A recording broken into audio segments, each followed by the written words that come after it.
When my son Marcus stood in my kitchen that Tuesday morning, coffee mug in hand, and told me with a straight face that I was becoming a liability to his reputation, I smiled and nodded like I always did. What he didn't know was that by the weekend his lies would be front-page news, and I'd be the one holding the pen that wrote his downfall. Before we jump back in, tell us where you're tuning in from, and if this story touches you, make sure you're subscribed, because tomorrow, I've saved something extra special for you. My name is Gladys Hughes, and for 67 years, I believed that family meant everything. I raised Marcus as a single mother in Detroit, after his father walked out when he was 3. I worked double shifts at the Ford plant, saved every penny, and sacrificed my own dreams so he could have his.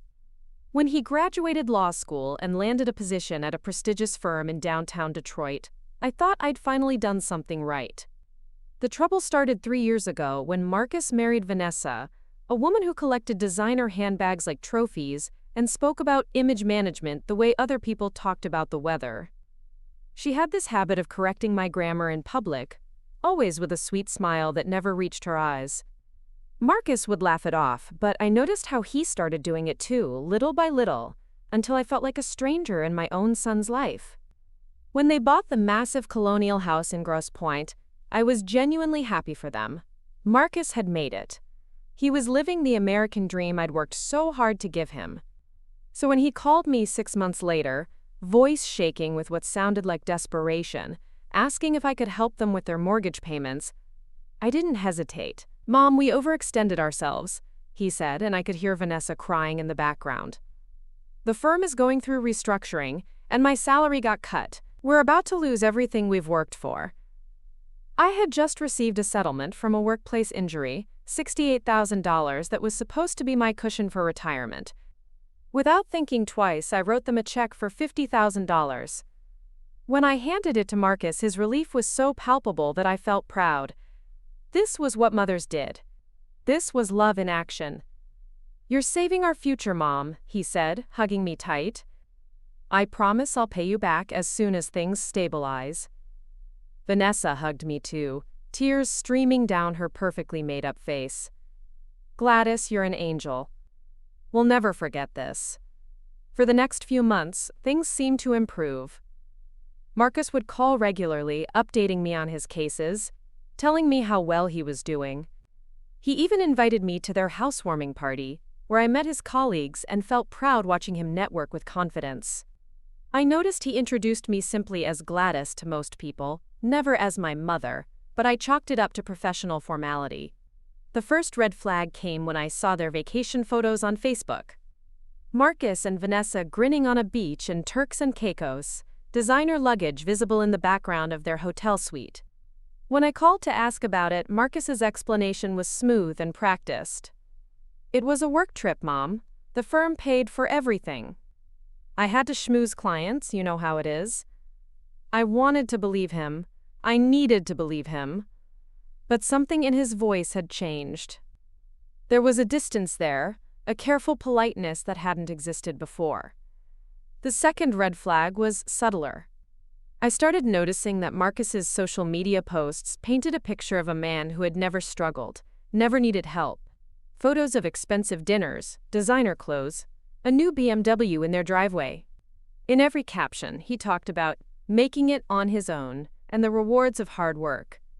There was no mention of the $50,000 that had saved their house, no acknowledgement of the sacrifices that had made his success possible. When I mentioned it during one of our phone calls, Marcus's response was sharp and immediate. "Mom, you can't expect me to broadcast our private family business to the world. That would be unprofessional." But it wasn't about broadcasting anything. It was about the complete erasure of my contribution to his life, the rewriting of history to fit a narrative that made him look better. I started paying closer attention to the things he said, the way he talked about his childhood, his path to success. In every version of the story, I was either absent or minimized to a footnote. The third red flag came when I needed his help. I'd been having problems with my furnace, and the repair was going to cost more than I could afford on my fixed income. When I called Marcus, his response was telling. "Mom, I'm sorry, but things are still really tight for us. Maybe you could look into some kind of assistance program." This was 3 months after their Turks and Caicos trip. 2 weeks after I'd seen Vanessa post about her new Chanel bag. I hung up the phone and sat in my cold house, understanding for the first time that I had been categorized as a liability, not a family member. But the real awakening came when I decided to drive past their house one Saturday afternoon. I told myself I was just in the neighborhood, maybe I'd stop by and say hello. What I saw in their driveway made my blood run cold. There were 2 cars I didn't recognize, expensive ones. And through the large front windows, I could see Marcus hosting what looked like a dinner party. I parked across the street and watched as well-dressed people moved through their living room, laughing and drinking wine. I recognized some faces from his firm's website, people he'd mentioned wanting to impress. I sat there for an hour, watching my son play host in the house my money had helped save, entertaining people who had no idea of the financial crisis that had nearly destroyed him just months earlier. When I finally drove home, I realized that Marcus hadn't just borrowed money from me. He had borrowed my sacrifice and claimed it as his own achievement. That night, I made a decision that would change everything. I started keeping records. Every conversation, every lie, every inconsistency. I opened a new email account and began documenting everything I could remember from the past year. I took screenshots of their social media posts, saved photos of their expensive purchases, and started building a timeline of their actual financial situation versus the story Marcus was telling everyone. It wasn't revenge I was planning, it was preparation. Because somewhere deep in my gut, I knew that Marcus's lies were bigger than just omitting my help from his success story. A man who could rewrite history so completely, so carelessly, was capable of much worse. The proof came 2 weeks later when I received a phone call that made my hands shake. It was from Elena Rodriguez, a woman I'd never met but who knew my name, my address, and my relationship to Marcus. "Mrs. Hughes," she said, her voice tight with emotion, "I think we need to talk about your son." Elena Rodriguez was a paralegal at a competing law firm, and she had information that would have destroyed Marcus's career if the right people had known about it. But she didn't want to destroy him. She wanted justice for something much more personal. "Your son and I were involved," she said when we met at a coffee shop in downtown Detroit. "For 8 months, he told me he was separated from his wife, that he was planning to leave her as soon as some big case settled. He said his mother was sick and he needed to focus on family, that's why he couldn't be public about our relationship." I felt my stomach drop. "Elena, I'm not sick. I've never been sick." Her eyes filled with tears. "I know that now. I know a lot of things now. But back then I believed him. I believed everything he told me about his life, his marriage, his family. I even helped him with some of his cases, gave him inside information about our clients because I thought I was helping the man I loved build a future for us."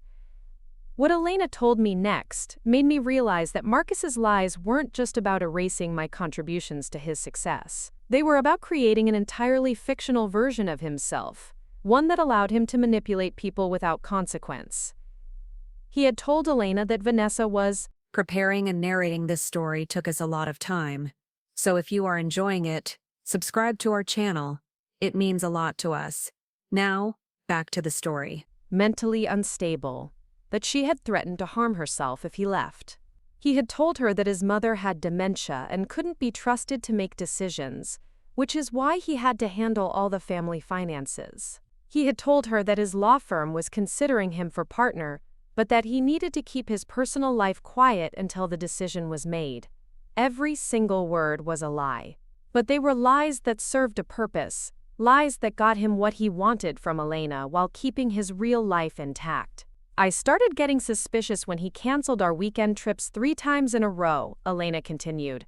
"He always had an excuse, always something about his sick mother or his unstable wife. So I hired a private investigator." The folder she handed me contained photographs that made my chest tighten. Marcus and Vanessa at charity galas, looking happy and very much together. Marcus introducing Vanessa to his colleagues as his beloved wife. Marcus and Vanessa house hunting, looking at properties that cost more than most people made in a lifetime. But the most damning evidence was financial.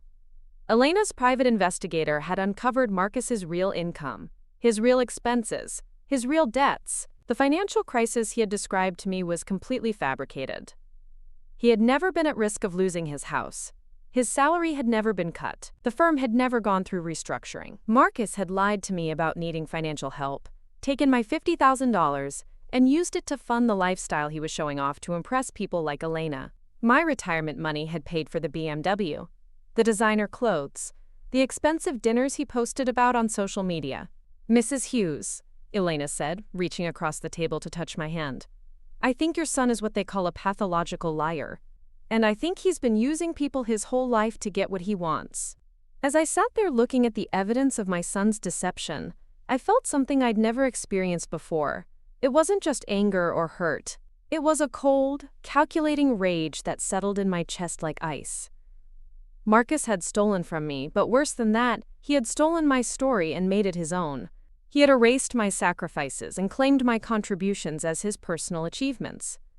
But he had made one crucial mistake. He had underestimated his mother. That night, I called Elena back. "I want to know everything," I said. "Every lie, every person he's hurt, every rule he's broken. And then I want to make sure the right people know about it." Elena was quiet for a long moment.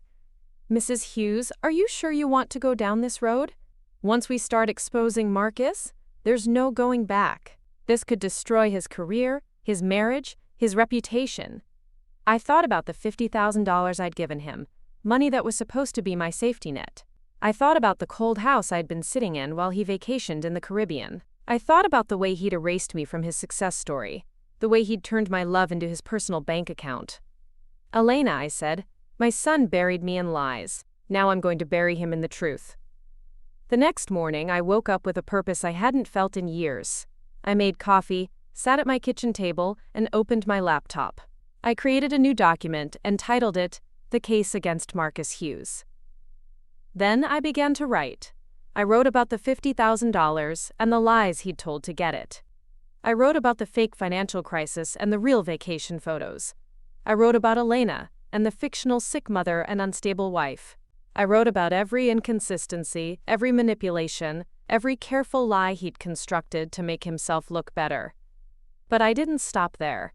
I started making phone calls. I called the Michigan Bar Association and asked about the process for filing ethics complaints against attorneys. I called the IRS and asked about reporting unreported income. I called the local newspapers and asked about their investigative reporting procedures. With each call, I felt stronger. For the first time in my life, I wasn't just reacting to Marcus's behavior. I was taking action. I was fighting back. The first crack in Marcus's perfect facade came when he called me that Friday afternoon. His voice was tight, controlled, but I could hear the panic underneath. "Mom, I need to ask you something, and I need you to be honest with me. Have you been talking to anyone about our family business?" I took a sip of my coffee and smiled. "What kind of family business, Marcus?" "You know what I mean. About the loan you gave us. About our financial situation." "Oh, you mean the $50,000 I gave you to save your house? The money you told me you desperately needed because your salary was cut and you were about to lose everything?" There was a long pause. "Mom, that's not exactly how it happened." "Really? Then how did it happen, Marcus? Because I'm starting to think I might have the wrong story." Another pause, longer this time. "Look, can we meet for dinner this weekend? I think we need to talk face to face." I agreed to meet him, but not because I wanted to give him a chance to explain. I agreed because I wanted to see him squirm. I wanted to look him in the eye and watch him try to spin his way out of the truth. That weekend, sitting across from Marcus at an expensive restaurant he suggested, I watched him deploy every manipulation tactic he'd perfected over the years. He started with charm, reminiscing about my sacrifices when he was young, telling me how grateful he was for everything I'd done. When that didn't work, he tried guilt, talking about how stress at work was affecting his health, how he was worried about providing for his future family. Finally, he tried intimidation. "Mom, I don't know what kind of people you've been talking to, but spreading rumors about my practice could have serious legal consequences. For both of us." That's when I knew I had him. Because when someone resorts to threats, it means they're desperate. And desperate people make mistakes. I leaned back in my chair and smiled. "Marcus, I haven't spread any rumors. I've only shared facts. The fact that you lied to me about needing money. The fact that you used my retirement savings to fund a lifestyle you couldn't afford. The fact that you've been telling people a completely different story about your success." His face went pale. "What people?" "The right people, Marcus. The people who need to know the truth." I left him sitting there in that expensive restaurant, probably calculating how much damage control he'd need to do. But it was too late for damage control. The truth was already in motion, and there was no stopping it now. Over the next few days, I continued building my case. Elena introduced me to two other women who had been involved with Marcus, both of whom had been fed similar lies about his sick mother and unstable wife. I contacted the private investigator Elena had hired and asked him to expand his research. I filed official complaints with the appropriate professional organizations. Most importantly, I started reaching out to journalists. I had a story to tell, and I was going to make sure it was told correctly this time. The call came on a Tuesday morning. Marcus's voice was shaking with rage. "Mom, what the hell have you done?" "I've told the truth, Marcus. Something you might want to try sometime." "You've destroyed my life!" "The Bar Association is investigating me. There are reporters calling my office. Vanessa is talking about leaving me. All because you couldn't keep your mouth shut about private family matters." I felt a surge of satisfaction. "Marcus, you made our family matters public the moment you started lying about them. You made my sacrifices public when you erased them from your success story. You made my love public when you turned it into your personal bank account." "I never meant for it to go this far," he said, and for the first time in years I heard the little boy he used to be underneath all his lies. "But it did go this far, Marcus, and now you have to live with the consequences." He hung up on me, but I wasn't finished. I had spent 67 years believing that family meant protecting each other, even when it hurt. But I'd learned that protection without accountability isn't love. It's enabling. My son had buried me in lies, but I was going to make sure the truth had the last word.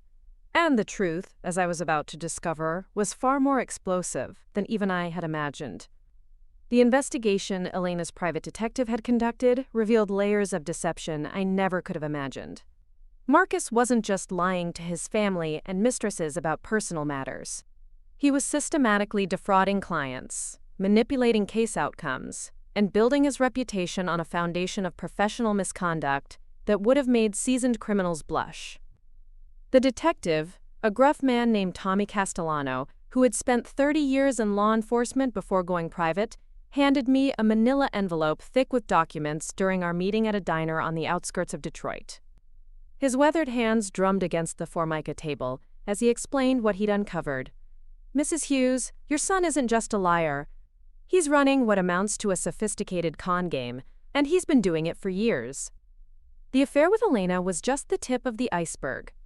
Inside the envelope were bank statements, email printouts, recorded phone conversations, and photographs that painted a picture of corruption so extensive it made my head spin. Marcus had been skimming money from client settlements, accepting bribes from opposing counsel, and falsifying court documents to inflate his win rate. The $50,000 he'd taken from me was small change compared to the hundreds of thousands he'd stolen from people who trusted him with their legal troubles. This case here, Tommy pointed to a highlighted file, elderly woman named Dorothy Chen. She hired your son to handle her late husband's estate. Marcus told her the estate was worth $30,000 after debts. Truth is, it was worth over $200,000. He pocketed the difference and told her that probate costs ate up everything else. I stared at the documents, my hands trembling as I read Dorothy Chen's signature on papers she clearly didn't understand. She reminded me of myself, trusting someone she thought had her best interests at heart. Where is she now? Assisted living facility. She had to sell her house because she thought her husband left her nothing. She's been eating grocery store soup for dinner because she can't afford proper food, while your son used her money to buy his wife a new Range Rover. The rage that had been simmering in my chest exploded into something white-hot and consuming. Marcus hadn't just betrayed his family. He had built his entire career on the suffering of vulnerable people. People like Dorothy Chen, who trusted him to protect them when they were at their most defenseless. Tommy slid another file across the table. This one's even worse. Remember that big pharmaceutical case Marcus bragged about winning last year? The one that supposedly made his reputation? I nodded. Marcus had called me after the verdict, excited about how it would cement his status as a rising star in the firm. He'd said it was the biggest settlement in the firm's history, that it proved he belonged with the top lawyers in the city. Complete fabrication. The real lawyer who won that case was Maria Santos, a public defender who spent 2 years fighting for justice for those families. Marcus wasn't even involved in the case. But somehow, when the trade publications wrote about it, Marcus Hughes got credited as lead counsel. Maria Santos got a footnote. How is that possible? Tommy's expression was grim. Your son has connections everywhere. The journalist who wrote the article? Marcus has been feeding him insider information about other firms' cases for years. The editor who approved it? Marcus helped his son get an internship at a major law firm. It's all connected, Mrs. Hughes. Your son has been trading favors and information to build a fake reputation, while actual hardworking lawyers get pushed aside. I thought about all the times Marcus had called me to brag about his victories, his brilliant legal strategies, his natural talent for the law. Every single story was someone else's achievement that he'd claimed for himself. He wasn't just lying about needing my money. He was lying about deserving any of the success he'd built his life around. The most damning evidence came in the form of audio recordings. Tommy had somehow obtained recordings of phone conversations between Marcus and various conspirators. Conversations that revealed the casual callousness with which my son discussed ruining people's lives. In one recording, Marcus was laughing with a colleague about Dorothy Chen. The old lady actually thanked me for handling everything so efficiently. She has no idea she just funded my vacation to Napa Valley. In another, he was strategizing with someone about how to discredit Maria Santos. We need to plant some rumors about her competence. Maybe suggest she's been cutting corners on her cases. Once her reputation takes a hit, no one will question why she's not getting the recognition she used to. But the recording that broke my heart was one where Marcus was talking to Vanessa about me. This conversation had taken place just 2 weeks after I'd given him the $50,000. Your mother really came through for us, Vanessa said in the background. Please. She was desperate to feel useful. I could have asked her for $100,000 and she would have found a way to get it. Pathetic, really. She's so starved for my approval that she'll bankrupt herself if it makes her feel important. Vanessa's laughter was sharp and cruel. Well, at least we know she'll never expect it back. What's she going to do, sue her own son? Exactly. And even if she tried, who would believe her over me? I'm a successful attorney with a spotless reputation. She's a lonely old woman who worked in a factory her whole life. The optics alone would destroy any case she tried to make. I had to excuse myself to go to the bathroom after hearing that recording. I locked the door and stood there gripping the sink, looking at my reflection in the cracked mirror. The woman staring back at me looked older than her 67 years, worn down by decades of putting everyone else's needs first. But there was something new in her eyes, something that hadn't been there before. It was determination, cold and sharp as winter steel. When I returned to the table, Tommy was waiting with a coffee refill and a careful expression. Mrs. Hughes, I need to ask you something important. How far are you willing to take this? What do you mean? I mean, what I've shown you today is enough to destroy your son's career, send him to prison, and probably end his marriage. But once we set this in motion, there's no taking it back. Are you prepared for that? I thought about Dorothy Chen eating soup for dinner, while Marcus and Vanessa enjoyed expensive wine with their stolen money. I thought about Maria Santos watching someone else get credit for her life's work. I thought about the countless other victims whose names I didn't even know yet. Tommy, my son has been burying people in lies his entire adult life. He's buried me, he's buried his clients, he's buried innocent lawyers who did the work he's taking credit for. I'm not just prepared to take this all the way, I'm prepared to make sure he never hurts anyone again. Tommy nodded slowly. Then we're going to need help. Professional help. What your son has done isn't just unethical, it's criminal. We need to get the FBI involved. The next phase of my war against Marcus required patience and precision. Tommy connected me with a federal agent named Patricia Reeves, who specialized in white-collar crime. Agent Reeves was a no-nonsense woman in her 40s, who treated our case with the seriousness it deserved. Mrs. Hughes, what you've brought us is significant. Your son appears to be involved in multiple federal crimes: mail fraud, wire fraud, conspiracy, money laundering. But we need to build an airtight case before we move. That means gathering more evidence, finding more victims, and documenting every aspect of his criminal enterprise. I became an unofficial member of the investigation team.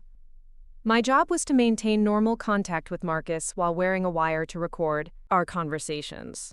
Agent Reeves taught me how to guide conversations toward topics that would elicit incriminating responses without making Marcus suspicious. The first recorded conversation took place when Marcus called to wish me a happy birthday. He was trying to rebuild our relationship, probably sensing that something had shifted between us, but not understanding what. Mom, I've been thinking a lot about our last conversation, and I want you to know how sorry I am if I seemed ungrateful. You know how much I appreciate everything you've done for me, right? I had learned to control my voice, to sound like the same trusting mother I'd always been. Of course, sweetheart. I just want to make sure you're being honest with me about your situation. Are things really as stable as you're telling me? Absolutely.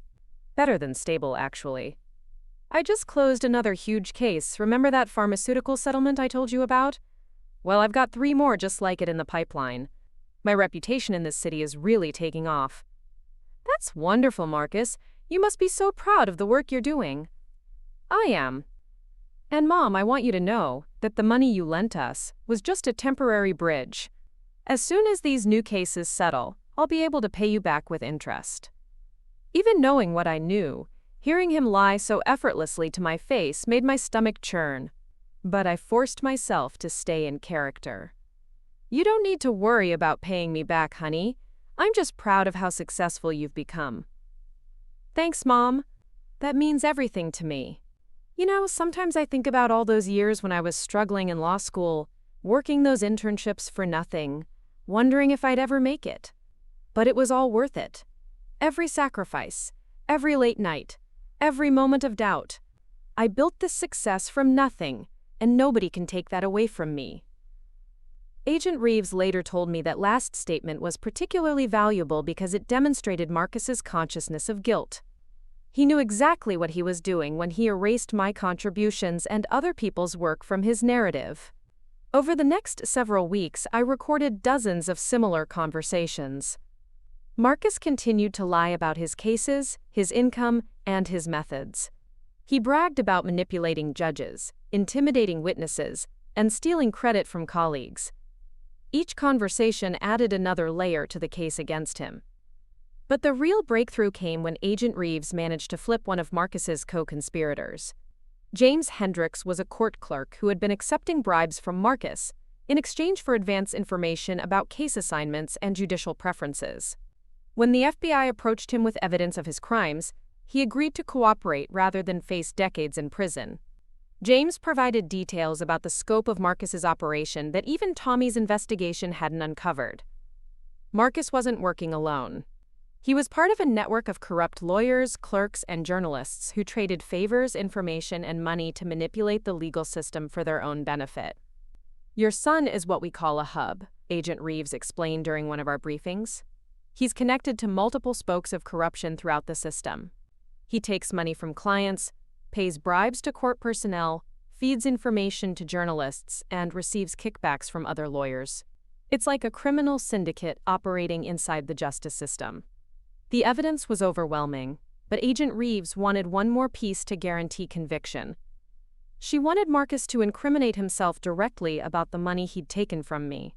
If we can get him to admit on tape that he lied to you about needing the money, that he used it for personal expenses rather than saving his house, we'll have him on wire fraud with a clear victim. Your testimony, combined with that recording, would be devastating in court. I agreed to make one final call to Marcus. This time, I was going to confront him directly about the money, and see how he reacted when cornered. The conversation started normally, with Marcus updating me on his latest fictional victories. Then I shifted the tone. Marcus, I need to ask you something, and I want you to be completely honest with me. When you asked me for that money last year, were you really in danger of losing your house? There was a long pause. I could almost hear his brain calculating how much I might know. Mom, why are you asking about that now? Because I've been looking at some things, and I'm confused about your financial situation. You told me your salary was cut and the firm was restructuring, but that doesn't seem to match what I'm seeing. Another pause, longer this time. Mom, what exactly are you seeing? I'm seeing vacation photos from the same month you said you were struggling to pay your mortgage. I'm seeing pictures of expensive purchases right after you told me you were broke. I'm seeing a lifestyle that doesn't match someone who needed to borrow money from his mother to survive. Marcus's voice changed, becoming colder and more defensive. Mom, I don't appreciate being interrogated about my personal finances. The situation was complicated, and you wouldn't understand all the factors involved. Try me. Look, maybe I exaggerated the urgency a little bit, but that money really did help us stabilize our situation. It's not like I spent it on frivolous things. What did you spend it on, Marcus? I spent it on securing our future. On building the kind of life that would allow me to take care of you when you get older. Everything I do is ultimately for our family. I could feel my anger rising, but I forced myself to stay calm. So you lied to me about being in financial crisis? I didn't lie. I presented the situation in a way that would help you understand why we needed help. You told me you were about to lose your house. And we would have eventually, if we hadn't improved our cash flow situation. Marcus, that's not what you said. You said your salary was cut, that the firm was restructuring, that you were facing immediate foreclosure. None of that was true. His voice turned sharp with anger. Mom, I don't know what kind of game you're playing here, but I don't appreciate being ambushed with accusations. I've worked my ass off to build a successful career, and I'm not going to apologize for being good at what I do. What about the people who actually did the work you're taking credit for? There was dead silence on the other end of the line. Then Marcus's voice came back, quiet and dangerous. What did you just say? I said, what about the people who actually did the work you're taking credit for? Like Maria Santos, like the real lawyers who won the cases you've been bragging about. The line went dead. Marcus had hung up on me. But it didn't matter. I had gotten what Agent Reeves needed. Marcus had admitted to lying about his financial situation, and his reaction to my knowledge about Maria Santos was all the confirmation we needed, that he knew exactly what he was doing. 3 days later, Agent Reeves called me with news that made my hands shake with anticipation. Mrs. Hughes, we're ready to move. The grand jury has approved indictments on 17 different charges. We'll be arresting your son tomorrow morning. I asked if I could be there to see it happen. Agent Reeves initially said no, that it would be better for me to stay away. But I pressed her, explaining that I needed to see justice done with my own eyes.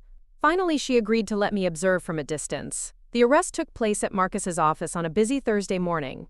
I watched from across the street as federal agents walked into the gleaming office building where my son had built his reputation on lies and stolen achievements. 20 minutes later, they walked him out in handcuffs. Marcus looked smaller somehow, diminished in a way that had nothing to do with the restraints on his wrists. As they put him in the back of the federal vehicle, he looked up and saw me standing across the street. Our eyes met for just a moment, and I saw recognition dawn on his face. He understood, finally, that his mother wasn't the naive factory worker he'd been manipulating for years. I raised my hand in a small wave goodbye. Not to my son, but to the illusion I'd been carrying that family meant accepting lies in the name of love. The media coverage started within hours. The story of the successful attorney who built his career on fraud and deception was catnip for local news outlets. But what really caught their attention was the human interest angle. The elderly mother who had helped bring down her own son's criminal empire. The first reporter to contact me was Amanda Chen, a young journalist from the Detroit Free Press who had been following corruption in the legal system. When she told me her last name, I realized she was Dorothy Chen's granddaughter. Mrs. Hughes, my grandmother wants to thank you, Amanda said during our first interview. She said you gave her back her dignity by making sure the truth came out.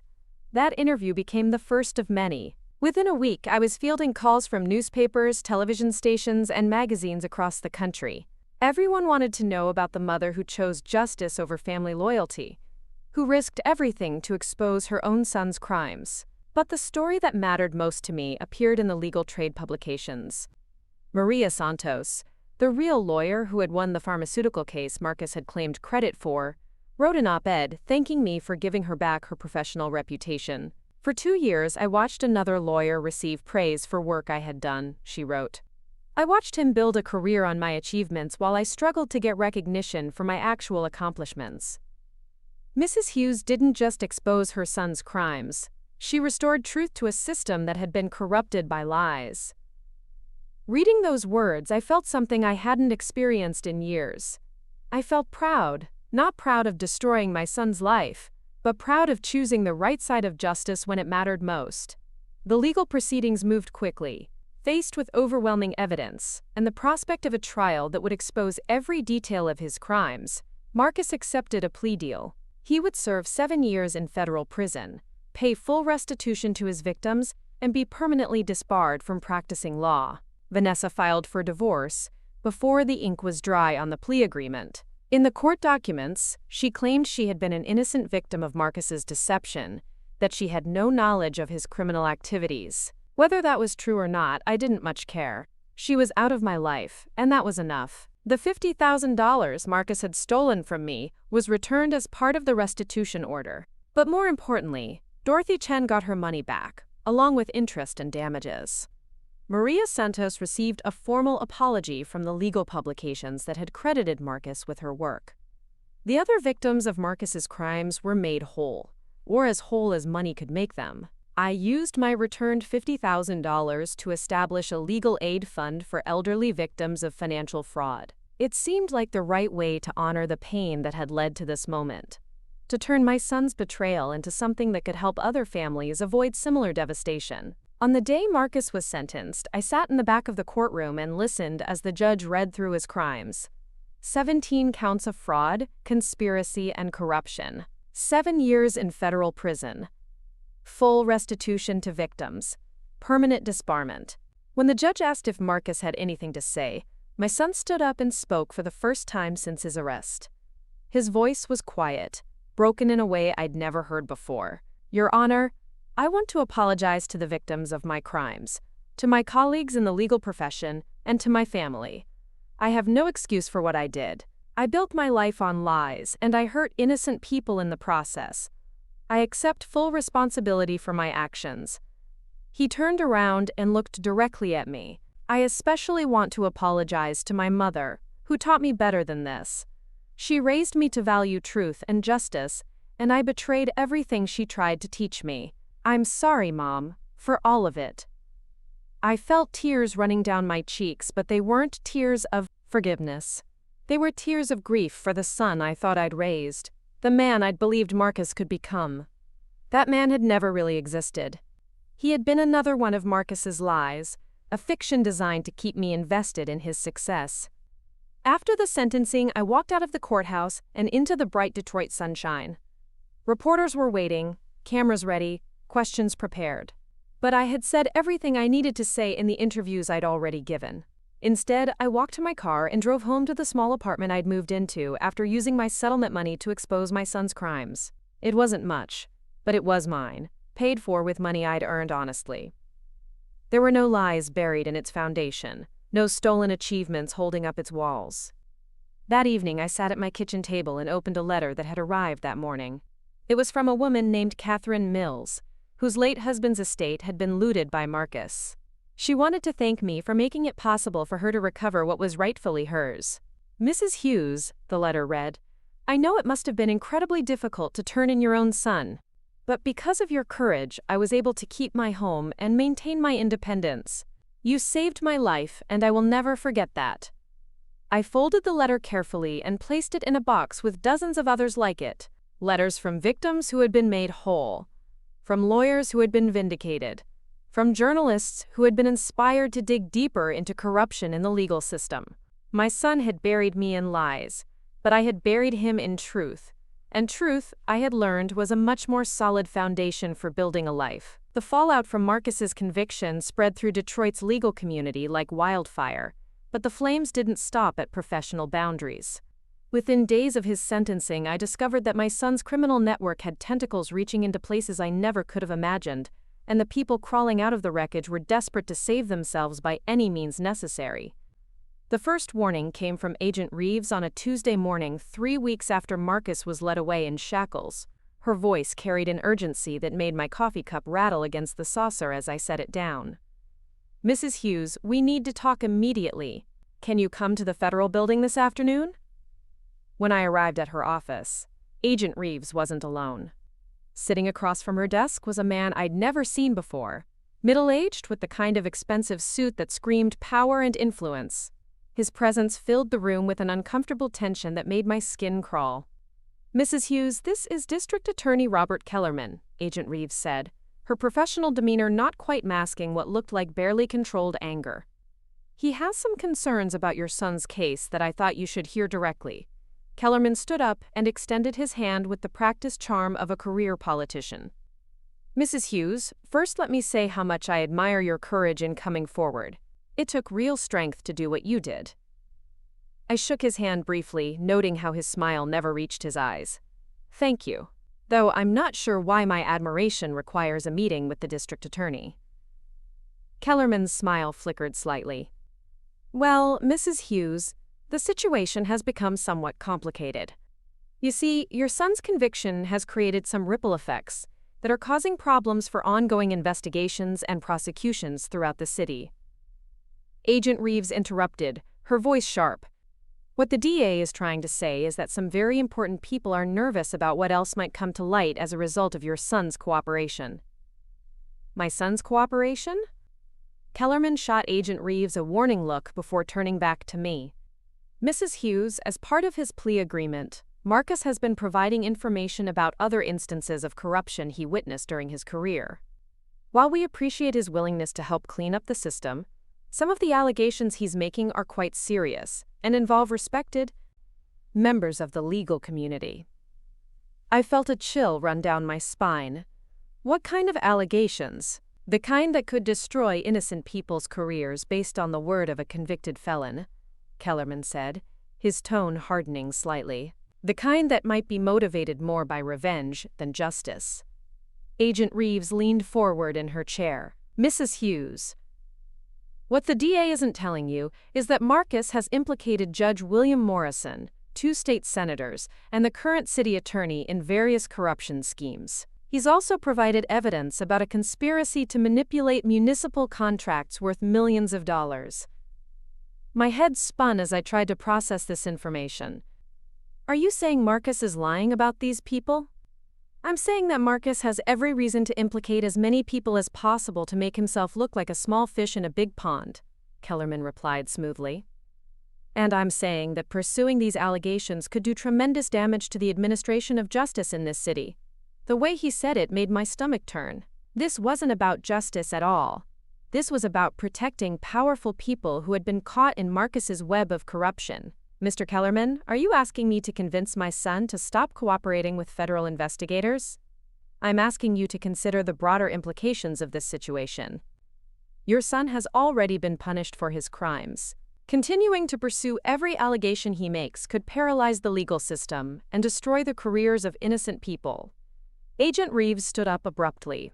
"Mrs. Hughes, I think this meeting is over. The federal investigation will proceed regardless of local political concerns."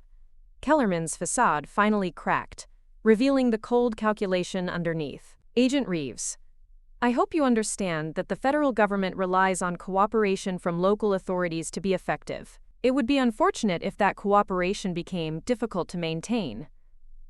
As we left the building, Agent Reeves pulled me aside. "Mrs. Hughes, I need you to understand what just happened in there. Kellerman isn't trying to protect innocent people. He's trying to protect himself and his allies. Marcus's information has revealed a corruption network that goes all the way to the top of this city's power structure. What does that mean for the investigation? It means we're going to have to be very careful about who we trust. It also means that you might be in danger." People with this much to lose don't always play by the rules when they're desperate. That evening, I called Tommy Castellano and asked him to install a security system in my apartment. I also started varying my daily routines, taking different routes to the grocery store, shopping at different times. It felt paranoid, but Agent Reeves's warning had shaken me more than I wanted to admit. The pressure campaign against me started subtly. First, it was phone calls from numbers I didn't recognize, always hanging up when I answered. Then it was strange cars parked outside my building for hours at a time. My mailbox was broken into twice in 1 week, though nothing was taken. But the real harassment began when the story leaked to the press. Someone with access to confidential information had told a reporter about Marcus's cooperation and the high-profile names he was implicating. The headline in the Detroit News made my blood run cold. Convicted lawyer's mother wages vendetta against city officials. The article painted me as a vindictive woman using her son's cooperation to settle personal scores against the establishment. It suggested that I was manipulating federal investigators to pursue baseless allegations against respected public servants. Most damaging of all, it implied that my motivations were financial, that I was hoping to profit from civil lawsuits against the people Marcus was implicating. I read the article 3 times, my anger growing with each paragraph. Every quote was taken out of context. Every fact twisted to support a narrative that made me look like the villain. The reporter had never contacted me for comment, despite claiming in the article that I had refused to respond to requests for an interview. The phone started ringing immediately after the article was published. Reporters wanting to follow up, strangers calling to express their opinions about my character, lawyers offering their services for lawsuits I had no intention of filing. I stopped answering after the 5th call that began with profanity. But the call that truly frightened me came at 2 a.m. I answered without thinking, still half asleep and disoriented. "Mrs. Hughes?" The voice was electronically disguised, artificially deepened and distorted. "You need to stop what you're doing." I sat up in bed, suddenly wide awake. "Who is this?" "Someone who knows how dangerous this path you're on really is. Your son hurt a lot of important people. Those people have families, careers, reputations to protect. If you keep pushing this investigation, you're going to force them to protect themselves." "Are you threatening me?" "I'm warning you. There are consequences to destroying powerful people's lives. Sometimes those consequences fall on the people who started the destruction." The line went dead, leaving me sitting in the darkness with my heart pounding. I called Agent Reeves immediately, despite the hour. "Mrs. Hughes, we need to get you into protective custody," she said after I described the call.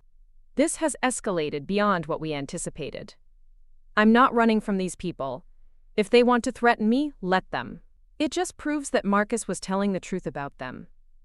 Mrs. Hughes, these aren't street criminals we're dealing with. These are people with resources, connections, and a lot to lose. They can make you disappear in ways that look completely accidental." I thought about that conversation for the rest of the night. By morning, I had made a decision that surprised even me. Instead of going into hiding, I was going to go public with everything I knew. I called Amanda Chen at the Detroit Free Press and told her I wanted to do a comprehensive interview about the threats I was receiving and the pressure campaign being waged against me. I also wanted to provide her with copies of all the evidence I had about Marcus's crimes and the broader corruption network he had exposed.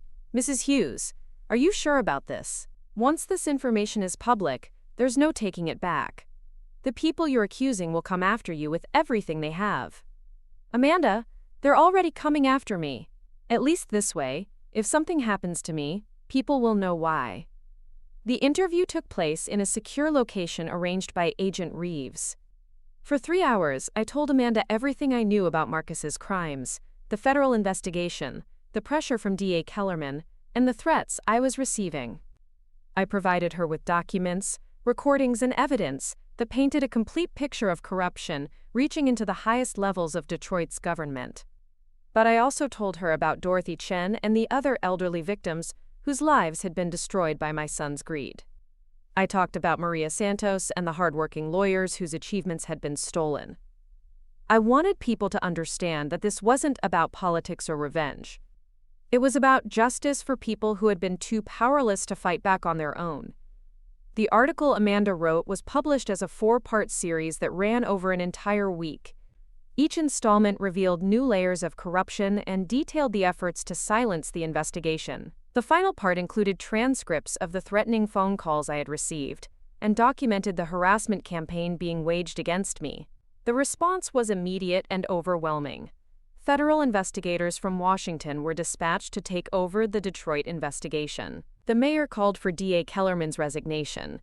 Judge Morrison announced he was taking early retirement pending the outcome of the federal probe. But the most satisfying response came from the legal community itself. Lawyers throughout Michigan began coming forward with their own stories of corruption, intimidation, and abuse of power. A reform movement began that would eventually lead to the largest ethics investigation in the state's history. The threats against me stopped abruptly after the series was published. Apparently, intimidating a private citizen was one thing, but threatening someone who had become a public figure with federal protection was quite another.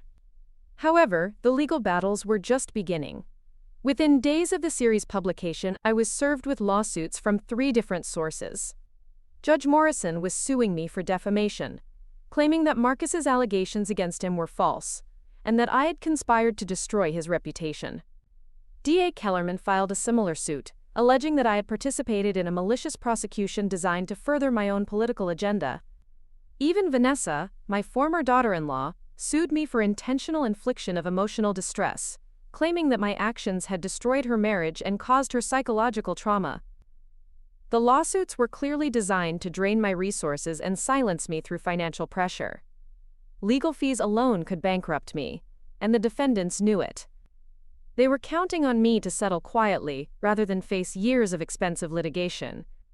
But they had underestimated both my resolve and the support I had garnered from the community.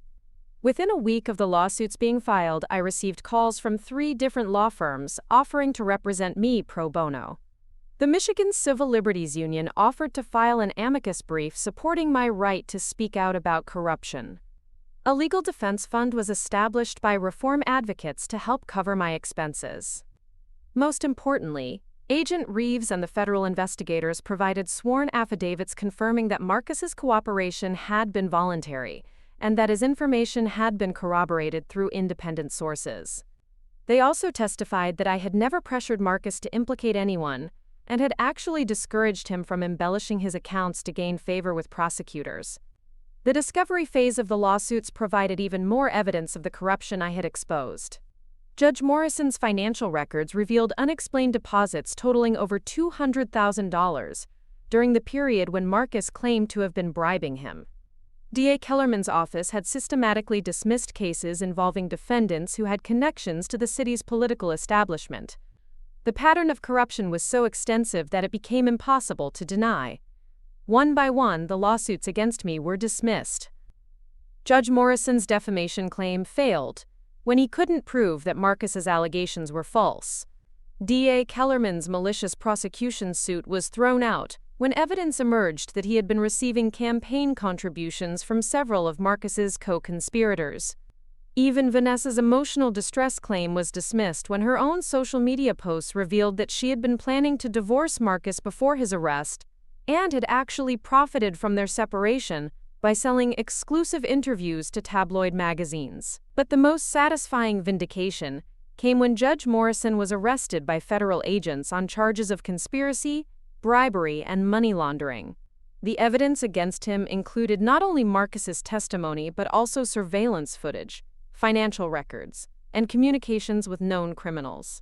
The arrest took place in his courtroom, in front of lawyers and defendants who had been subjected to his corrupt influence for years. DA Kellerman's downfall was even more dramatic. A grand jury investigation revealed that he had been accepting bribes to dismiss cases, manipulating evidence to protect political allies, and using his office to intimidate witnesses and whistleblowers. When federal agents raided his office, they found files documenting bribes totaling over $500,000 and communications detailing his efforts to obstruct the investigation into Marcus's corruption network. The day Kellerman was arrested, I received a phone call from Agent Reeves.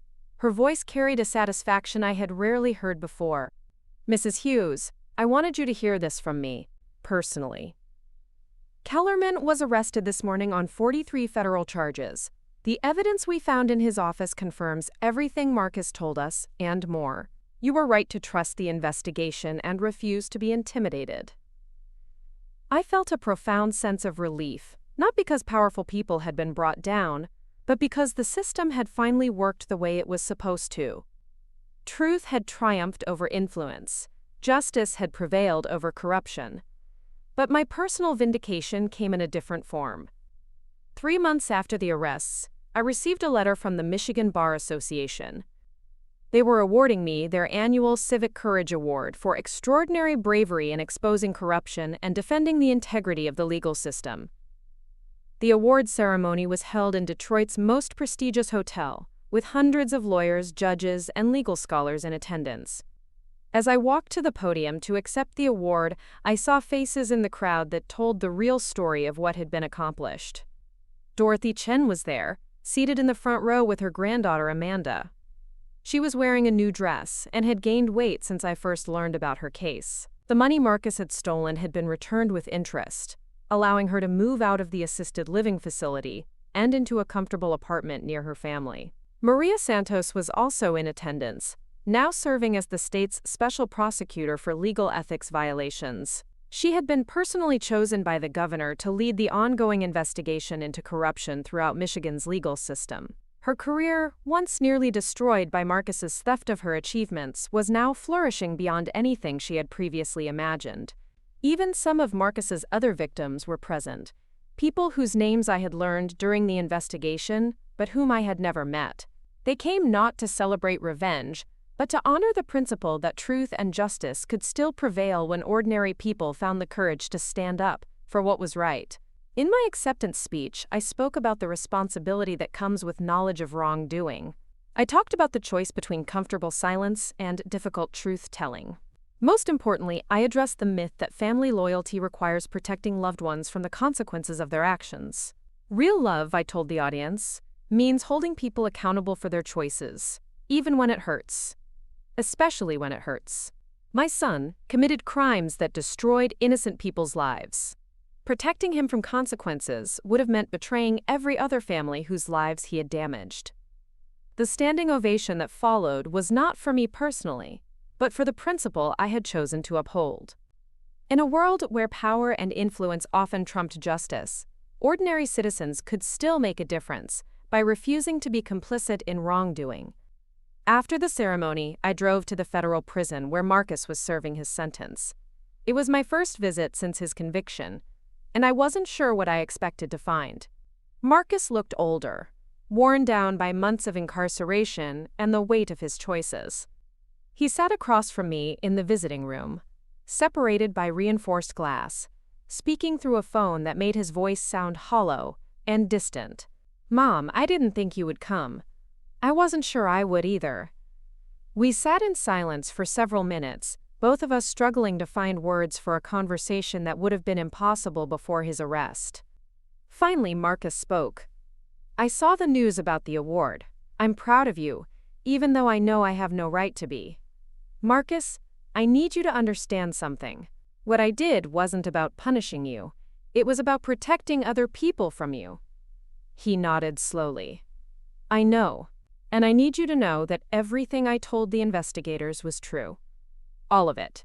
Judge Morrison, D.A. Kellerman, all the others. They were as guilty as I was, maybe more so because they used their power to corrupt the system instead of protecting it. Why didn't you come forward earlier? Why did it take getting arrested to make you tell the truth?" Quote, Marcus was quiet for a long time before answering. "Because I thought I was smarter than everyone else. I thought I could manipulate the system without getting caught. I thought the rules didn't apply to me because I was successful, because I was special. It took losing everything to realize that I was just another criminal who had convinced himself his crimes were justified. I studied my son's face, looking for signs of the manipulation and self-deception that had defined his adult life. What I saw instead was something I hadn't expected: genuine remorse. Marcus, I want you to know that I forgive you for what you did to me. The money, the lies, the way you erased my contributions to your success. I forgive all of that." His eyes filled with tears. Thank you, Mom. That means more to me than you know. But I need you to understand that forgiveness doesn't mean I regret exposing your crimes. You hurt too many people for me to wish I had stayed silent. If I had to make the choice again, I would do exactly the same thing. Marcus wiped his eyes and nodded. I wouldn't want you to do anything different. You taught me right from wrong when I was young. It's not your fault that I chose to forget those lessons. As I drove home from the prison, I reflected on how dramatically my life had changed since that morning when Marcus told me I was becoming a liability to his reputation. I had gone from being a passive victim of his manipulation to becoming an active agent of justice. I had discovered strengths I never knew I possessed, and found purpose in holding powerful people accountable for their actions. The elderly woman who had once been content to accept her son's lies in the name of family peace was gone forever. In her place was someone who understood that real peace could only come from truth, and that real love sometimes required choosing justice over comfort. My phone rang as I pulled into my apartment complex. It was Agent Reeves with news about the ongoing investigation. Mrs. Hughes, I thought you'd want to know that we've identified 12 more victims of the corruption network your son exposed. With the evidence we've gathered, we expect to file additional charges against 6 other public officials by the end of the month. I smiled as I listened to her update. Marcus's decision to cooperate with investigators had unleashed a cascade of revelations that would ultimately clean up decades of corruption in Detroit's legal and political establishment. His crimes had created the opportunity for justice on a scale none of us had anticipated. Agent Reeves, what happens next? Next, we keep following the evidence wherever it leads. And, Mrs. Hughes, thank you. None of this would have been possible without your courage to come forward in the first place. After hanging up, I sat in my car for a few more minutes, watching the sun set over the city where I had spent my entire life. Tomorrow would bring new challenges, new revelations, new opportunities to choose between truth and comfort. But tonight I was content knowing that I had found my voice and used it to speak for people who couldn't speak for themselves. My son had buried me in lies, but I had dug myself out and built something better from the wreckage. Something that would last long after the pain of betrayal had faded into memory. 6 months later, I received an envelope that changed everything I thought I knew about the scope of Marcus's deception. The return address showed it was from the Michigan State Prison, but the handwriting wasn't Marcus's. Inside was a letter from a man named David Kruger, serving a 20-year sentence for embezzlement, who claimed to have information that would quote the picture of my son's criminal activities.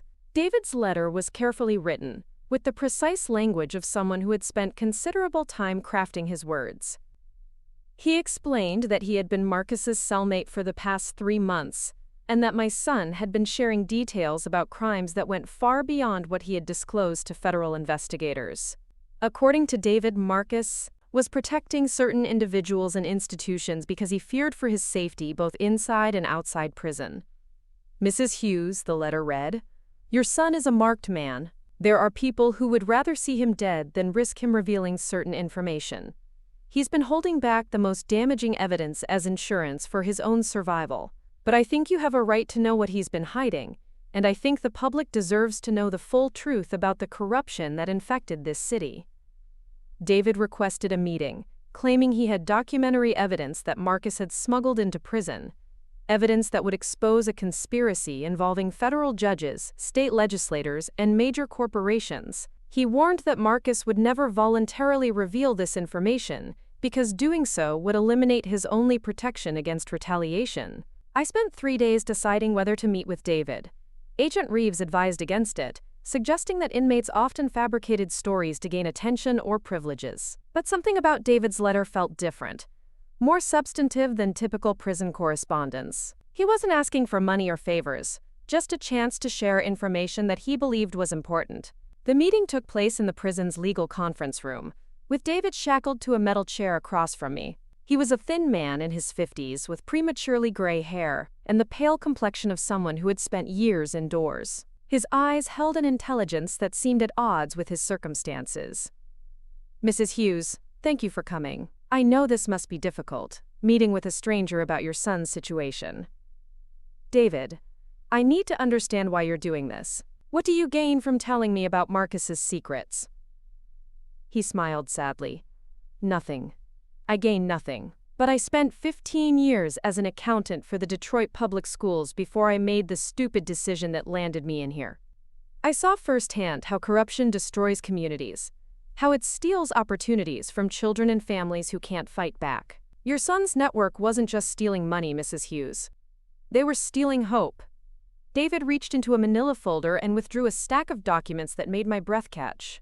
They were photocopies of financial records, communication logs, and what appeared to be coded ledgers detailing transactions between government officials and private contractors. Marcus kept copies of everything as insurance, David explained. He never intended to use them unless he was betrayed by his co-conspirators. But when he started cooperating with the feds, some very dangerous people began viewing him as a liability rather than an asset. The documents painted a picture of corruption so vast and systematic that it made everything I had previously uncovered look like petty theft. Marcus's network had been manipulating municipal contracts worth hundreds of millions of dollars, steering public works projects to companies that paid kickbacks, and systematically looting funds meant for education, infrastructure, and social services. One document particularly caught my attention. It was a communication log showing regular contact between Marcus and someone identified only as the bishop. According to David, the bishop was the unofficial leader of the entire corruption network, someone with connections reaching into the federal government and major corporations across the Midwest. Your son never revealed the bishop's identity to the investigators, David said. He claimed he only knew him by reputation, that all their communications went through intermediaries. But that's not true. Marcus met with the bishop personally at least 12 times over the past 3 years. Why would Marcus protect this person? Because the bishop has the power to have Marcus killed, either in prison or after his release. And because the bishop has leverage over Marcus that goes beyond money. David handed me another document, this one a photograph that made my stomach lurch. It showed Marcus in what appeared to be a compromising situation with someone who looked very young. The image quality was poor, but the implication was clear. The bishop specializes in collecting compromising material on his associates, David explained. It's how he maintains control over his network.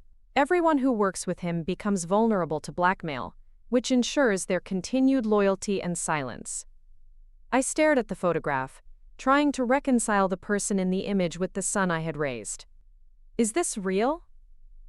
Mrs. Hughes, I don't know for certain, but Marcus believes it's real, and that's what matters. He's convinced that the bishop has evidence that could destroy what little reputation he has left, and potentially add decades to his prison sentence. The weight of this revelation settled over me like a shroud. My son wasn't just a criminal who had stolen money and manipulated the legal system. He was potentially involved in something far more sinister, and his cooperation with federal investigators had been incomplete and self-serving. David, what do you want me to do with this information? I want you to give it to the right people, federal investigators who aren't connected to the local corruption network, journalists who have the courage to pursue the truth, regardless of the consequences. Your son may never find the strength to expose the bishop, but you've already proven that you're willing to choose justice over family loyalty. I left the prison that day carrying a burden heavier than any I had borne before. The evidence David had given me was potentially explosive, but using it would mean destroying whatever remained of my relationship with Marcus and possibly putting both of us in mortal danger. That evening, I called Agent Reeves and asked for an emergency meeting. When I handed her the documents David had provided, her professional composure cracked for the first time since I had known her. Mrs. Hughes, where did you get these? I explained about David Kruger and his claims about Marcus's hidden knowledge. Agent Reeves studied the documents with growing intensity, occasionally making notes or photographing particular pages with her phone. This changes everything, she said finally. If these documents are authentic, we're looking at a criminal conspiracy that extends far beyond Detroit. Some of these transactions involve federal contracts, interstate commerce, possibly even international money laundering. What does that mean for Marcus? It means he's been lying to us about the scope of his knowledge and his level of involvement in this network. It also means he's probably in serious danger from people who have much more to lose than local judges and prosecutors. Agent Reeves arranged for the documents to be authenticated by federal forensic specialists. Within a week, they confirmed that the financial records were genuine, and that the communication logs matched patterns of activity that had been detected by other federal investigations. But the real breakthrough came when facial recognition software identified the bishop. He was Jonathan Thorne, a wealthy businessman with interests in construction, real estate, and municipal bond trading. Thorne had been investigated multiple times over the past decade for bid rigging and fraud, but charges had never been filed due to lack of evidence and the reluctance of witnesses to testify against him. The discovery of Thorne's identity unlocked a treasure trove of evidence that had been collected but never connected. Federal investigators had been tracking his financial activities for years, without understanding how he was using his legitimate businesses to launder money from illegal activities. Agent Reeves called me with an update that made my hands tremble. "Mrs. Hughes, we've connected Thorne to corruption networks in 6 different states. The evidence your son's cellmate provided has given us the missing pieces we needed to bring down an entire criminal organization. What happens to Marcus now? That depends on whether he's willing to cooperate fully this time. If he testifies against Thorne and provides complete information about the network's operations, he could receive significant credit for cooperation. But if he continues to hold back information, he could face additional charges for obstruction of justice." I knew what I had to do, but the prospect terrified me. I had to confront Marcus directly about his deception and convince him to tell the complete truth, regardless of the personal consequences. It meant risking whatever remained of our relationship and potentially putting him in grave danger from Thorne's organization. The conversation took place during my next prison visit, with federal agents monitoring from an adjacent room. Marcus looked surprised to see me again so soon, but his expression changed to wariness when I placed David Kruger's documents on the table between us. "Marcus, we need to talk about Jonathan Thorne." The color drained from his face. "Mom, I don't know what you've heard, but you need to stay away from this. There are things you don't understand, dangers you can't imagine. I understand that you've been lying to federal investigators about the scope of your involvement in Thorne's organization. I understand that you've been protecting him because you're afraid of retaliation. And I understand that your continued silence is allowing a criminal network to operate freely while innocent people suffer." Marcus leaned back in his chair, his lawyer's instincts taking over. "Mom, whatever David Kruger told you, he's not a reliable source. He's a convicted felon with his own agenda. You can't trust anything he says." "I can trust the documents, Marcus. The FBI has authenticated them. They prove that you had direct contact with Thorne, that you participated in money laundering operations worth hundreds of millions of dollars, and that you've been withholding crucial evidence from investigators." For several minutes, Marcus said nothing. I could see the internal struggle playing out on his face, the conflict between self-preservation and the possibility of redemption through complete honesty. "Mom, if I tell them everything I know about Thorne, I'm signing my own death warrant. He has people everywhere, including inside federal prisons. Inmates who cross him don't survive long enough to testify. Marcus, if you don't tell them everything, you're condemning other families to the same kind of suffering you've caused. How many Dorothy Chens are there? How many Maria Santosis? How many people are losing their homes, their savings, their futures because Thorne's network continues to operate?" I pulled out a photograph that Agent Reeves had given me, showing a homeless encampment that had sprung up near downtown Detroit. These are families who lost their homes when the city's housing assistance fund was looted by Thorne's associates. These are children who are sleeping in cars because their parents' benefits were diverted to fund illegal construction projects. Marcus stared at the photograph, and I saw something shift in his expression. The calculating lawyer gave way to something more human, more vulnerable. "Mom, I'm scared. Not just of dying, but of having to live with the knowledge of everything I've done. The money I stole, the people I hurt, the system I corrupted. Sometimes I think death would be easier than facing the full truth about who I became." I reached across the table and took his hand, feeling the tremor in his fingers. "Marcus, you can't undo what you've done. But you can prevent other people from suffering, the same way your victims have suffered. You can choose to be part of the solution instead of part of the problem." And if Thorne has me killed, then you'll die as someone who finally chose to do the right thing. That's not a small legacy, Marcus. It's more than most people manage in a lifetime. Marcus was quiet for a long time, staring at the documents spread across the table. Finally, he looked up at me with tears in his eyes. Mom, I need you to promise me something. If something happens to me, if Thorne's people get to me, I need you to make sure the whole story gets told. Not just the parts that make me look sympathetic, but everything. The victims deserve to know the complete truth about what was done to them. I squeezed his hand. I promise. 3 days later, Marcus signed a new cooperation agreement with federal investigators. Over the course of 2 weeks, he provided detailed testimony about Thorne's criminal organization, including the location of hidden financial records, the identities of corrupt officials in multiple states, and the methods used to launder money through legitimate businesses. The information Marcus provided led to the largest organized crime prosecution in Michigan's history. Jonathan Thorne and 47 associates were arrested in coordinated raids across 6 states. The charges included racketeering, money laundering, fraud, conspiracy, and, in Thorne's case, ordering the murders of 2 witnesses who had threatened to expose his operations. But Marcus's cooperation came at a price. 2 weeks after he began testifying, he was found unconscious in his cell with what appeared to be a drug overdose. Prison officials claimed he had somehow obtained heroin despite the facility's security measures, but Agent Reeves suspected attempted murder disguised as self-destruction. Marcus survived, but the incident sent a clear message about the reach of Thorne's organization. He was transferred to a maximum security federal facility with enhanced protection, effectively in solitary confinement for his own safety. I visited him there once, in a sterile room surrounded by cameras and guards. He looked older, worn down by months of isolation and the stress of constant vigilance. But there was something different in his eyes, a clarity that hadn't been there before. Mom, I need you to know that telling the truth about Thorne was the first honest thing I've done in years. Whatever happens to me now, I'm grateful for the chance to finally stop lying. Are you afraid? Every day. But I'm more afraid of who I was becoming when I was lying all the time. At least now I can look at myself in the mirror without feeling disgusted.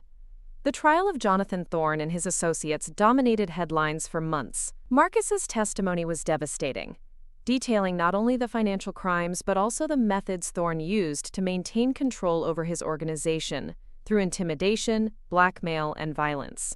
The prosecution's case was so overwhelming that most defendants accepted plea agreements rather than face trial.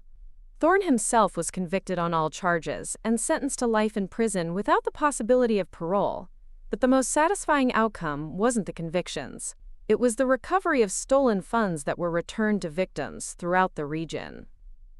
The city's housing assistance fund was replenished, allowing hundreds of families to find stable homes. The education budget was restored, providing resources for schools that had been struggling with artificial shortfalls. Infrastructure projects that had been sabotaged by corrupt contractors were completed properly, improving safety and quality of life throughout Detroit.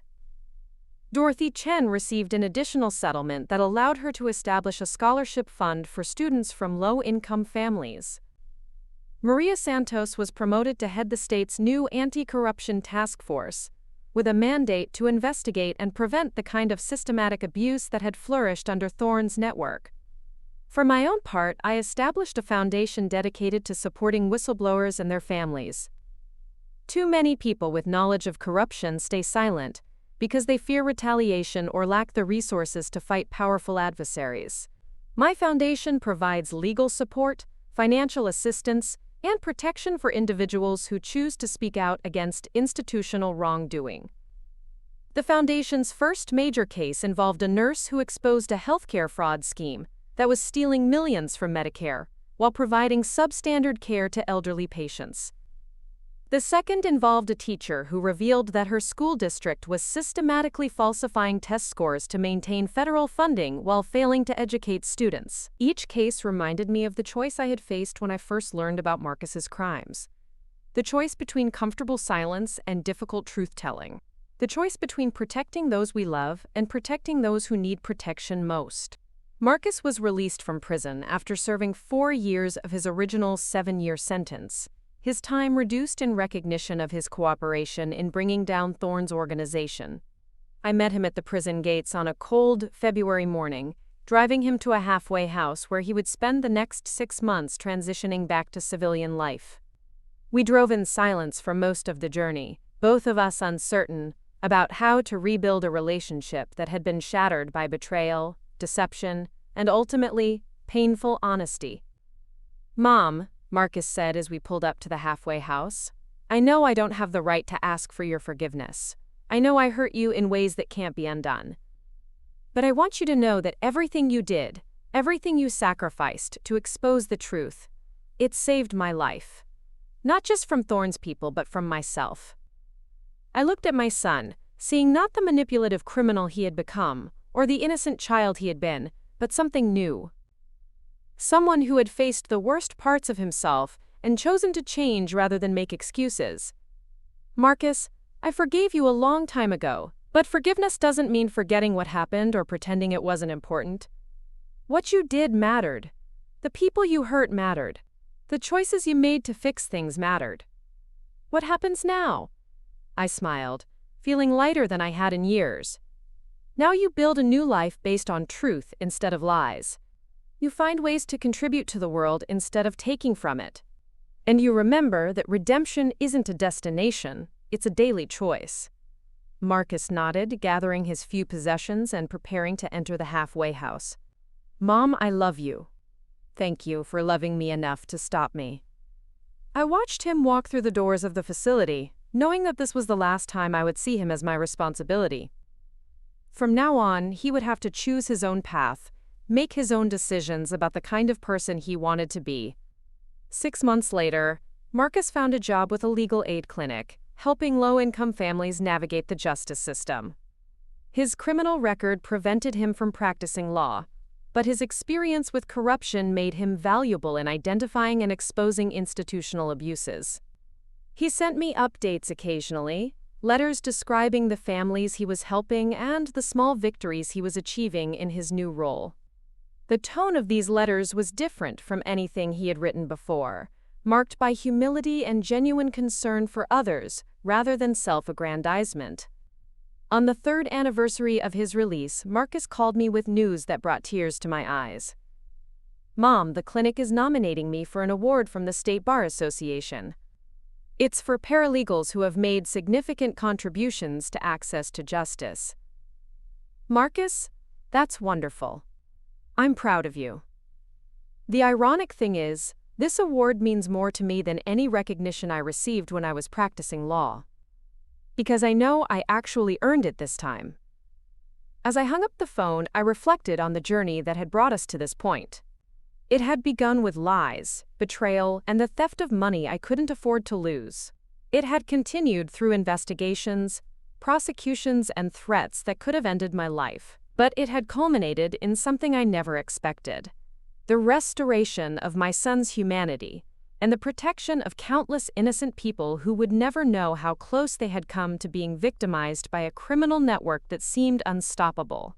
I had learned that love sometimes requires causing pain to prevent greater suffering, that family loyalty must be balanced against justice for strangers, that ordinary people can change history when they find the courage to speak truth to power. My son had buried me in lies, but I had dug myself out and built something better from the wreckage, something that would protect other families from the kind of betrayal I had experienced, something that would honor the memory of victims like Dorothy Chen while preventing future victims from suffering similar fates. The foundation I established had grown beyond my wildest expectations, supporting whistleblowers in dozens of cases involving corporate fraud, government corruption, and institutional abuse. Each success reminded me that the pain of confronting Marcus's crimes had been worthwhile, that choosing justice over comfort had made a real difference in the world. On quiet evenings, I sometimes wondered what would have happened if I had chosen silence instead of exposure. Marcus would probably still be in prison, serving his full sentence for the crimes I had helped uncover. But Jonathan Thorne would still be free, his criminal network would still be operating, and countless innocent people would still be suffering from their predations. Dorothy Chen might still be eating soup for dinner, unaware that her late husband had left her enough money to live comfortably. Maria Santos might still be struggling for recognition, while others took credit for her achievements. Families throughout Detroit might still be losing their homes to artificially inflated costs and diverted resources. The choice to expose Marcus's crimes had been painful, but it had also been necessary. Not just for my own peace of mind, but for the protection of people who couldn't protect themselves. People who deserved justice even when it came at the cost of family harmony. As I sat in my apartment on a quiet Sunday evening, reading thank you letters from families who had been helped by the foundation, I felt a sense of purpose I had never experienced during my years of silent sacrifice for an ungrateful son. I had found my voice, and I had used it to speak for people who needed someone to speak for them. The elderly factory worker who had once been content to enable her son's lies was gone forever. In her place was someone who understood that real love sometimes requires difficult choices, that real justice sometimes demands personal sacrifice, and that real peace can only be built on a foundation of truth. My son had buried me in lies, but I had used those lies as fertilizer to grow something better. Something that would outlast both of us and continue protecting innocent people long after our story had faded from memory. That, I realized, was the only legacy worth leaving behind. 5 years after the Thorne prosecutions ended, I thought the chapter of my life devoted to exposing corruption was finally closed. I had settled into a comfortable routine, managing the foundation, speaking at conferences about the importance of whistleblower protection, and enjoying the quiet satisfaction of work that mattered. Then I received a phone call that would pull me back into a world I thought I had left behind forever. The caller identified herself as Rebecca Martinez, an investigative journalist with the Washington Herald. Her voice carried the kind of urgency that I had learned to recognize during my years fighting Marcus's criminal network. Mrs. Hughes, I've been following your foundation's work for several years now, and I believe you're the only person who can help with a story I'm investigating. It involves corruption at the federal level, and I think it connects to some of the same people your son exposed during the Thorne investigation. Rebecca requested a meeting in Washington, explaining that the story was too sensitive to discuss over the phone. Something in her tone convinced me that this wasn't another routine inquiry about the foundation's work. This was something that could potentially dwarf everything I had uncovered in Detroit.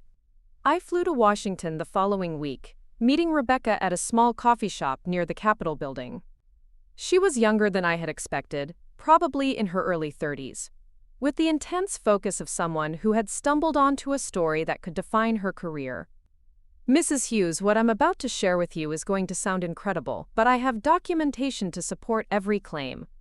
The corruption network your son helped expose in Detroit was just one tentacle of something much larger. A conspiracy that reaches into Congress, federal agencies, and multinational corporations. Rebecca opened a laptop and showed me a complex diagram that looked like a spiderweb of connections. Names, companies, and government agencies were linked by lines indicating financial relationships, personal connections, and suspected criminal conspiracies. This started when I was investigating defense contractor fraud, she explained. I noticed patterns of contract awards that didn't make sense based on competitive bidding.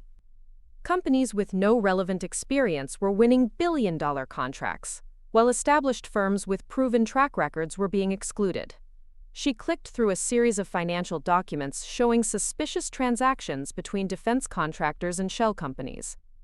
The amounts involved were staggering, hundreds of millions of dollars flowing through a network of banks and offshore accounts. But what really caught my attention was this, Rebecca said, highlighting a name on one of the documents. Jonathan Thorne's business partner, Michael Castellanos, wasn't arrested during the federal raids. He disappeared 3 days before the indictments were unsealed, and he's been operating under assumed names ever since. I felt a chill run down my spine. Are you saying Thorne's network is still operating? I'm saying it never stopped operating. Thorne was the public face, the obvious target. But Castellanos was the real architect of the financial system that made their crimes possible. And now he's applying those same methods to federal contracting, tax policy, and international trade. Rebecca showed me evidence that Castellanos had established a new identity as a defense consultant named Richard Stone. Under this identity, he had gained access to classified information about military procurement, which he was using to manipulate contract awards and steal technology secrets. Mrs. Hughes, this isn't just about money anymore. Castellanos is selling information to foreign governments, compromising national security to fund his criminal operations. The people he's working with now make Jonathan Thorne look like a small-time grifter. The scope of what Rebecca was describing was almost too large to comprehend. A criminal network operating at the highest levels of government, stealing not just money but national secrets, potentially endangering the security of the entire country. Rebecca, why are you bringing this to me? I'm not a federal investigator or a national security expert. I'm just someone who exposed her son's crimes. Because you're someone who has proven willing to do the right thing regardless of personal cost. And because I think Michael Castellanos is planning to eliminate everyone who can connect him to the Thorne organization. Including your son. My blood ran cold. What do you mean? I mean, Marcus isn't safe. Castellanos knows that your son has information that could expose his new operations. As long as Marcus is alive, he's a threat to a conspiracy worth billions of dollars. I believe Castellanos is planning to have him killed, and I think you're the only person who can protect him. Rebecca explained that Castellanos had been using his government connections to access information about federal witness protection programs. He knew where Marcus was living, where he worked, and what security measures were in place to protect him.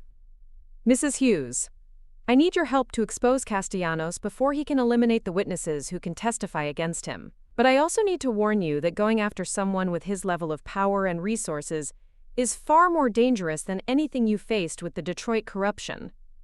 I spent 3 sleepless nights considering Rebecca's request.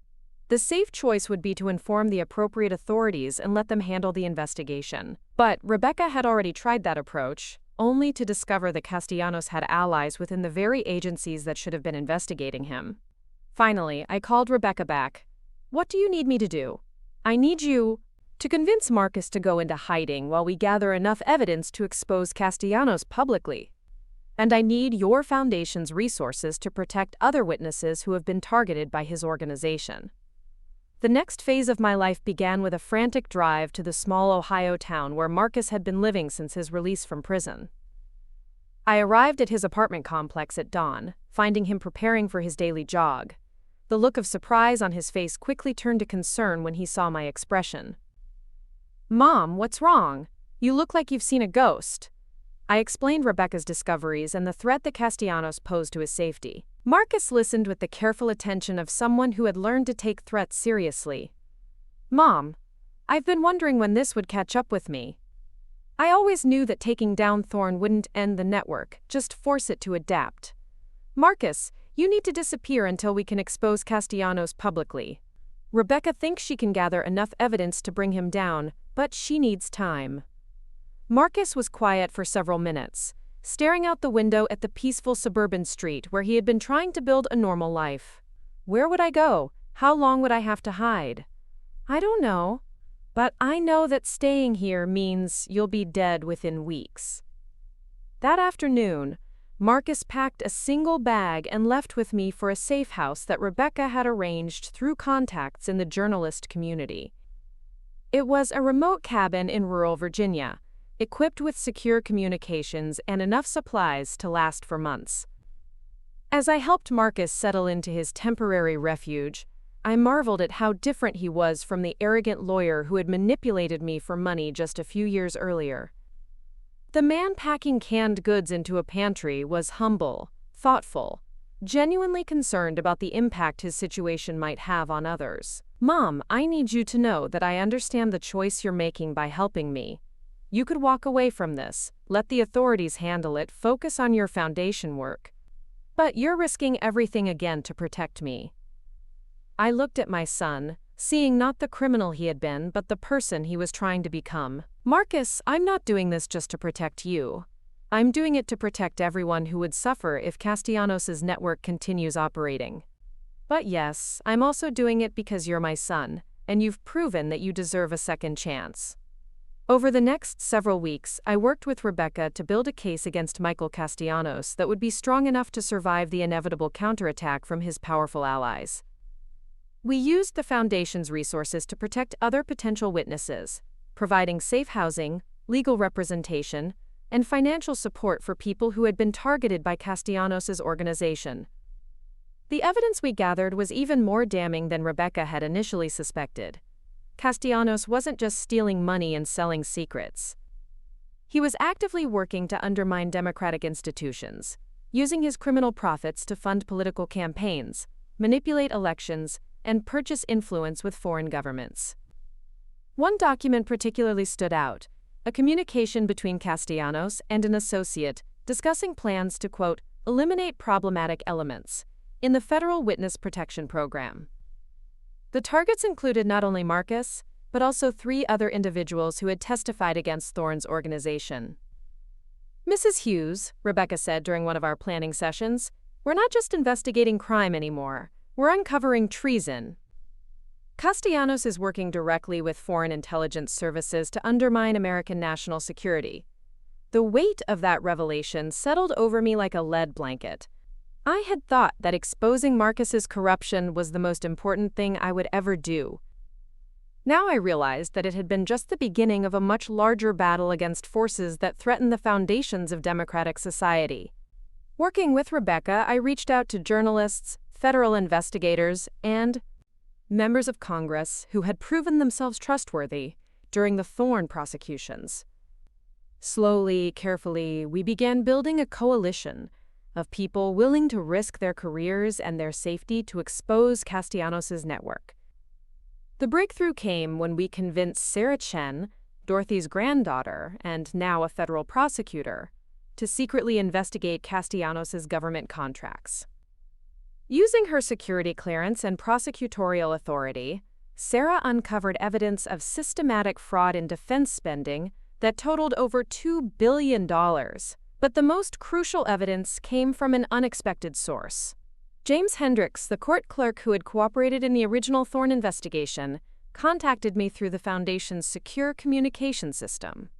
Mrs. Hughes, I've been approached by people claiming to work for Michael Castellanos. They want me to recant my testimony against Thorne, to claim that I was coerced by federal investigators. They're offering me money, but they're also making threats against my family. James provided recordings of these conversations, which revealed not only Castellanos' identity, but also his methods for intimidating witnesses and corrupting the justice system. The recordings were particularly valuable because they captured Castellanos himself making explicit threats against Marcus and other witnesses. With this evidence in hand, Rebecca was ready to publish her exposé, but she wanted to coordinate the release with law enforcement action to ensure that Castellanos couldn't escape justice the way he had during the original Thorne investigation. Sarah Chen arranged for a joint task force involving the FBI, Defense Department investigators, and the U.S. Attorney's Office to prepare arrest warrants for Castellanos and his associates. The timing had to be perfect, with the arrests occurring simultaneously with the publication of Rebecca's story to prevent any of the conspirators from fleeing. The operation took place on a Tuesday morning in March. At exactly 6 a.m., federal agents arrested Michael Castellanos at his home in McLean, Virginia, while simultaneously raiding his offices, bank accounts, and known associates. At the same moment, Rebecca's story went live on the Washington Herald's website under the headline, "The Treason Network: How American Secrets Were Sold to the Highest Bidder." The story was devastating, detailing not only Castellanos' crimes, but also the broader network of corruption that had infected federal contracting, defense policy, and international trade. It named names, provided documentation, and painted a picture of systematic betrayal that shocked even seasoned observers of Washington politics. But the most powerful element of the story was the human cost of Castellanos' crimes.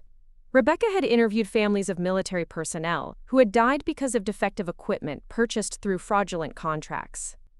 She had documented the impact on national security when sensitive technologies were sold to foreign governments.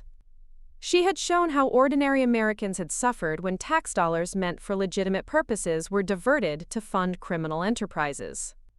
The response was immediate and overwhelming. Congressional hearings were announced within hours of the story's publication.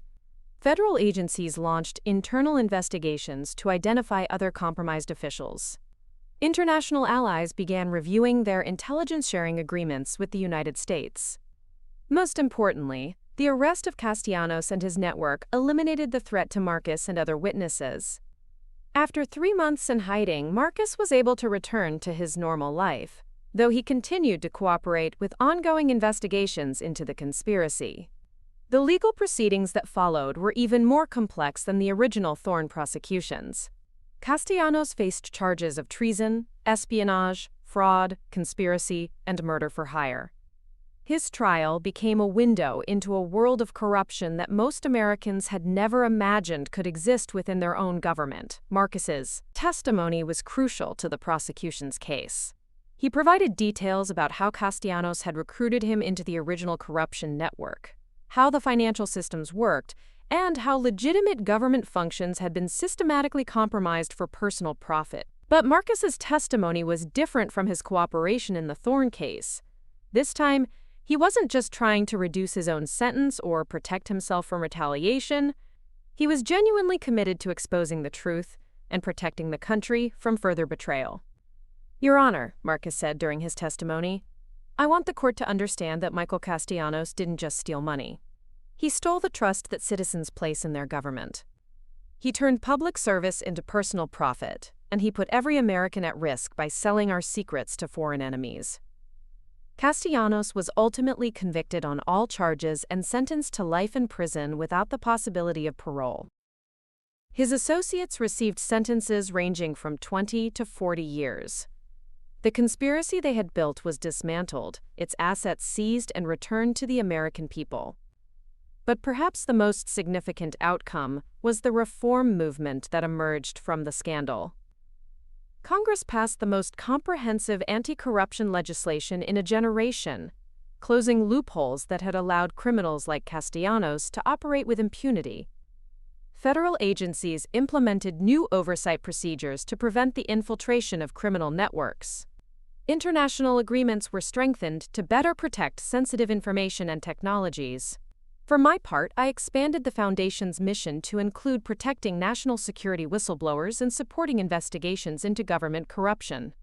The work was more complex and dangerous than anything I had done before, but it was also more important. I had learned that corruption wasn't just about individual criminals stealing money. It was about the systematic erosion of democratic institutions, the betrayal of public trust, and the endangerment of national security. Fighting it required not just courage, but also the recognition that ordinary citizens had both the power and the responsibility to hold their government accountable. The elderly factory worker who had once been content to enable her son's lies had become something she never expected, a guardian of democratic principles. It wasn't a role I had sought, but it was one I had grown into through necessity and choice. As I reflected on the journey that had brought me to this point, I realized that everything had begun with a simple decision to choose truth over comfort. That decision had led to consequences I never could have anticipated, but it had also created opportunities to make a difference that extended far beyond my own family. My son had buried me in lies, but those lies had ultimately become the foundation for something much more important than personal vindication. They had become the starting point for a battle to preserve the integrity of democratic institutions and protect the security of the nation. It was a legacy I never expected to leave, but one I was proud to claim. Up next, you've got 2 more standout stories right on your screen. If this one hit the mark, you won't want to pass these up. Just click and check them out.